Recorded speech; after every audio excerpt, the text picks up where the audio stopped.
Okay, butterflies we're talking about. I didn't get my first tattoo until I was 35. It's a butterfly. I think that right here, right here on my right shoulder. So I was afraid I would regret getting a tattoo because that's what my mom always told me. My mom was pretty nice and conservative. She was a 7th grade teacher in Grand Prairie, Texas. Picture June Cleaver in a cowboy hat. She was just like, oh, Laura, don't get a tattoo. That's on you forever. Oh, that's for other people. It's my divorce tattoo. And I wasn't supposed to get one of those either. When I was 30, I'd been drinking for over a decade and surprisingly was not very good at life. There's something about being 29 that made me think the worst thing in life was going to happen in a few months, that whatever life was on the day I turned 30 would be forever stamped. So I'd better have made it by then. 30 just felt like legit adult. I was supposed to have figured it all out by then. 20s were for drinking and goofing off. Check. Did that. Then I thought I'd naturally grow out of it and blossom into a high-functioning adult.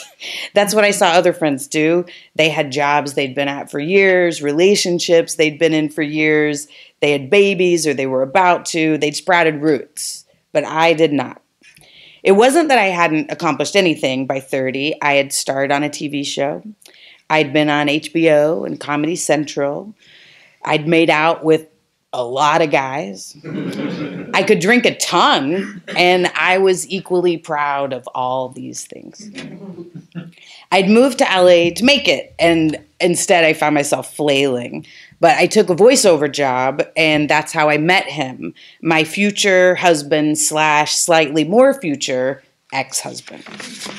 So he was cute and quiet, medium build, curly black hair. He had the black Irish looks and a goatee, so we'll just call him that. Goatee hit that mid-level cute that I really went for. Like cute, but not too cute. Like looks good enough that I'll enjoy them, but not so much I'm going to have any competition. So we started dating, and I thought he'd be good for me. He was calm, where I was like gregarious, and he didn't need a lot of attention, where that was pretty much my main interest. But I had mixed feelings about Goatee. He was a virgin, which I honestly kind of liked. Like, no baggage, no sexcapades to compare me to. I would be the best he ever had, literally, by default, but still. I'll take it. But not unlike Steve Carell, we were 30, but not unlike Steve Carell in the 40-year-old virgin film, this guy was really into action figures. So he would like paint them the same way Carell does in the movie, like touching up the outfits and adding little scars and stuff. And like if I walked by and bumped the shelf and they moved, he instantly knew there was a disturbance in the force and moved them right back where they belonged. And then there were other things that bugged me. Like he wasn't mean to me, but he was blunt. And like one time he complimented me by saying, "It's so refreshing to be with you. You're not like other women who really care how they look."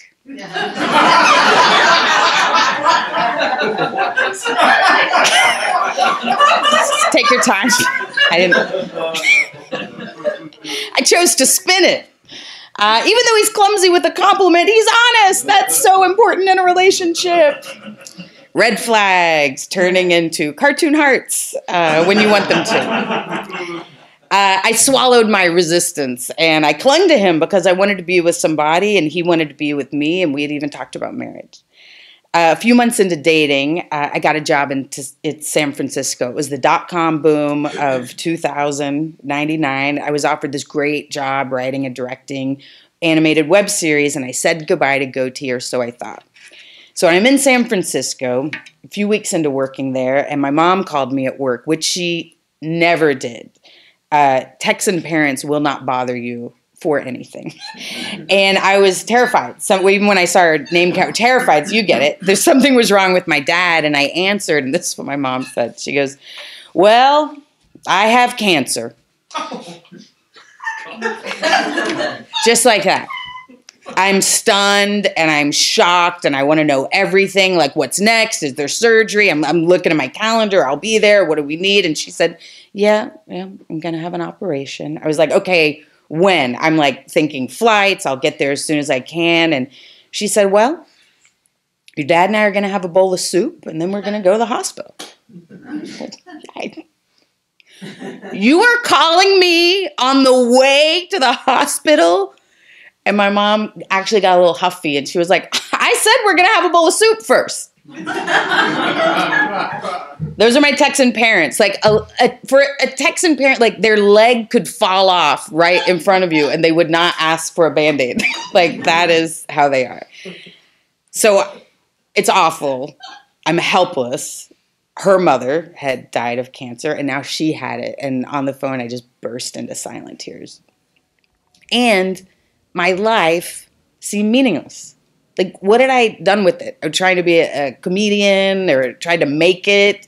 Sure, I had a good job now, but I drank and goofed off for the past 10 years. Like, what did I have to show for it or for anything? So I decided to marry Goatee. Cancer made me panic marry. It happens. My mom was thrilled. She loved Goatee. She did not want me to travel and perform and come home to an empty house. She wanted a normal, stable life for me. And he was quiet and dependable. And I loved him too. But there were some things I overlooked.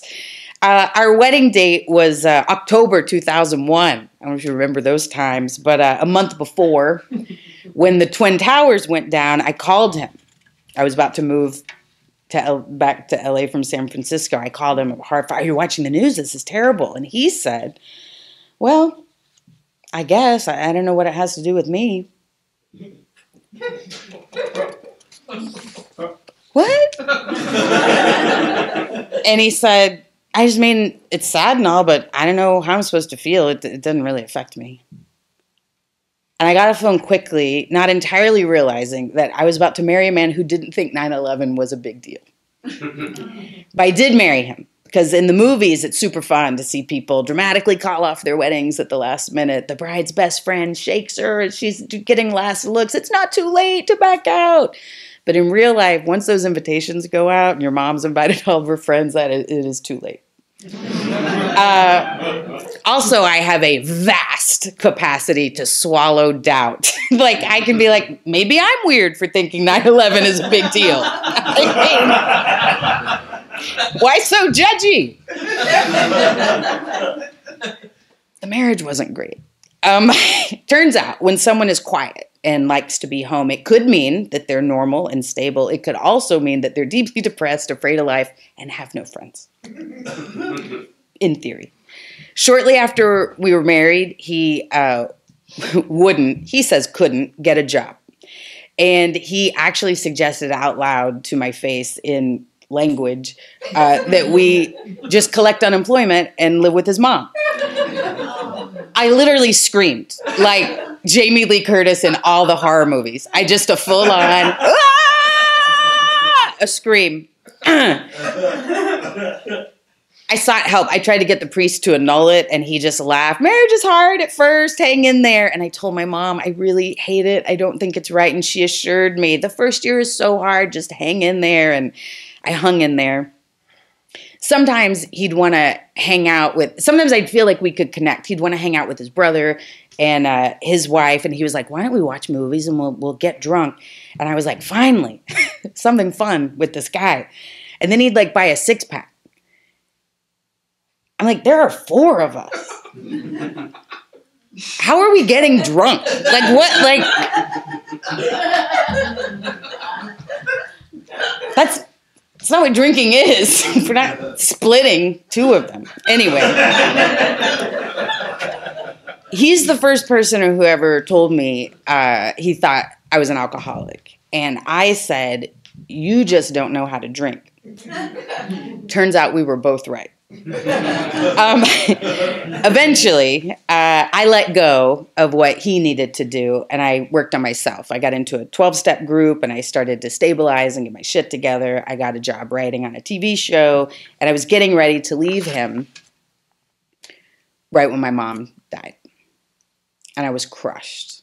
I fell apart, did a lot of soul searching, dyed my hair blonde, the things you do.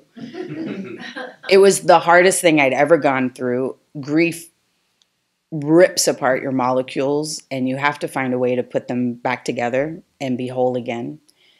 And maybe experiencing something this hard gave me the strength to move through more hard things. Because finally, eventually, after 4 years, I was able to leave. It was so odd. I had had a zillion billion thoughts about wanting to leave him and how and when and what. We had had talks. We'd had fights. We'd had couples counseling, which is that thing you do right before you get a divorce. At one session, I checked in saying, she was like, Laura, how are you doing? And I was like, I just feel like I'm not listened to.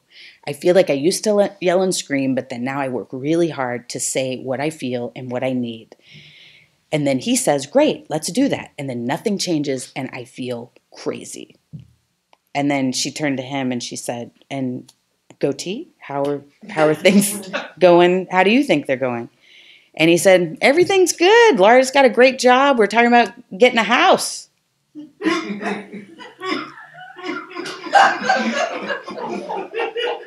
I screamed like Jamie Lee Curtis in all the horror movies for the second time in this story and this marriage. I screamed.